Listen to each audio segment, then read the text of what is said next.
ఈ రోజున ఎల్బీ నగర్లో సాయి కుమార్ అనే వ్యక్తి చనిపోవడం జరిగింది. ఆయన చాలా మంచి మనిషి. ఎందుకంటే ఒక రకంగా మనిషిపూర్వకంగా చూసుకుంటే చాలా మంచి మనిషి. కానిస్టేబుల్ జాబ్ చేస్తున్నాడు. ఆయన ఒకటే చెప్తున్నాడు, మానసిక ఒత్తిడి వల్లనే ఆయన చనిపోవడానికి కారణం అని చెప్పేసి వాళ్ళ తల్లి, కుటుంబ సభ్యులు, ఊరు సభ్యులు అందరూ కూడా మా బాబు చాలా మంచోడు, తల్లిదండ్రులు అంటే ఖచ్చితంగా మంచోడు అని చెప్తాడు.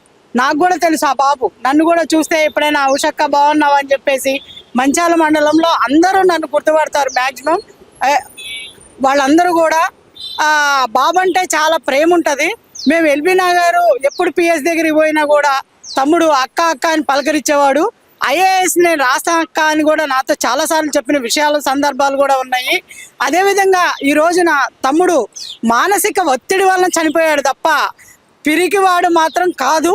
ఎందుకంటే తను వచ్చేసి ఎంత స్ట్రాంగ్ పర్సన్ అంటే ప్రతి విషయం వయసులో చిన్నోడు కావచ్చు, జాబు చిన్నది కావచ్చు, కానిస్టేబుల్, కానీ ఆయన ఆశలు అన్నీ కూడా చాలా శిఖరాల్లో ఉండే అన్నమాట. ఎందుకంటే ఆయన ఆశయం ఐపీఎస్ కొట్టాలి, నేను ఐపీఎస్ రాయాలి అనే ఒక మంచి మనసున్న వ్యక్తి తమ్ముడు.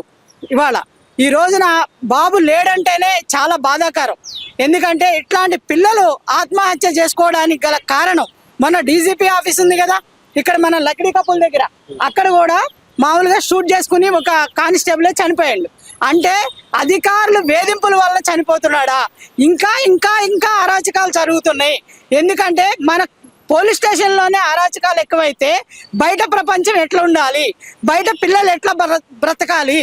ఎందుకంటే పోలీస్ స్టేషన్లో చేసే అరాచకాలు కింద స్థాయి వాళ్ళ మీదే చేస్తున్నారు. ఓన్లీ కానిస్టేబుల్నే టార్చర్ చేస్తున్నారు. కొంతమంది చెప్పుకోలేక ఇంట్లో బాధ్యతలు ఎక్కువైపోయి కానిస్టేబుల్ జాబ్ రాగానే ఒక ఐఏఎస్ ఐపీఎస్ వచ్చినట్టు పిల్లలు ఫీల్ అయిపోయి మాకంటూ జాబ్ వచ్చింది, జాబ్ లేని వాళ్ళు చాలామంది ఉన్నారు, ఈ జాబ్లోనే మేము ఎంతవరకు మేము తీసుకెళ్ళాలి, మాకున్న పరిధుల కంటే మించి మేము మంచి చేయాలి అనే ఆలోచన చేసేవాళ్ళు ఎవరన్నా ఉన్నారంటే కానిస్టేబుల్సే. ఎందుకంటే వాళ్ళు రోడ్డు మీద చాలా కష్టపడుతూ ఉంటారు, పై అధికారులతో మాటలు పడుతూ ఉంటారు.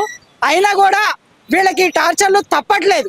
ఇంకా కూడా వీళ్ళు ఈ జాబులు చేస్తా కూడా ఇళ్లల్లో పని చేయించుకునే వ్యవస్థ కూడా నడుస్తుంది కానిస్టేబుల్తో. అవి బంద్ చేయాలి. ఇవాళ సీఎం రేవంత్ రెడ్డి గారు, అన్నగారు మీకు ప్రత్యేకించి చెప్తున్నాం, ఏ చిన్న స్థాయి ఉద్యోగాలు ఉన్నాయో వాళ్ళ మీద మీరు ఒకసారి కన్ను పెట్టాలి.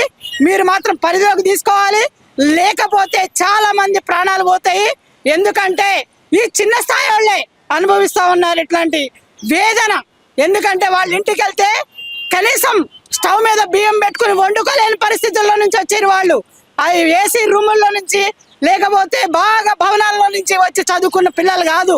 చాలా కష్టపడి కాయ కష్టం నుంచి తల్లిదండ్రులు పెంచి ఈ రోజున ఆత్మహత్య చేసుకోవడానికి ఈ రోజున మీరు పెద్ద అధికారులే కారణం. మీరే దానిని సొల్యూషన్ చేయాలి, ఈ ప్రభుత్వం పరిధిలోకి తీసుకోవాలి. లేని ఎడల ప్రతి పోలీస్ స్టేషన్కి వెళ్ళి వాళ్ళ బాధలు ఏమన్నాయో తెలుసుకుని మేము మీడియా మిత్రులందరినీ పిలిచి షో చేయాల్సిన అవసరం కూడా వస్తుందని చెప్పేసి నేను మీడియా మిత్రులందరికీ కూడా విన్నవించుకుంటున్నాను. ఎందుకంటే పై స్థాయి అధికారులందరూ అగ్రకులాల వాళ్ళు ఉన్నందున ఇట్లా కింది స్థాయి కులాల వాళ్ళని టార్చర్ చేస్తున్నారు. ఇది కుల వ్యవస్థ అనేది నువ్వు పుట్టక ముందు, నేను పుట్టక ముందు ఎన్ని రోజుల నుంచో కుల వ్యవస్థ అనేది నడుస్తుంది. ఇంకా కూడా కుల వ్యవస్థ లేదు అంటానే ఈ అణగారిన బలుగు బలహీన వర్గాల వాళ్ళే చనిపోతాం జరుగుతుంది. కాబట్టి దీన్ని కూడా ఒకసారి మనం మా సీఎం గారి దృష్టిలో ఉంది, మనం తీసుకెళ్లాల్సిన అవసరం లేదు.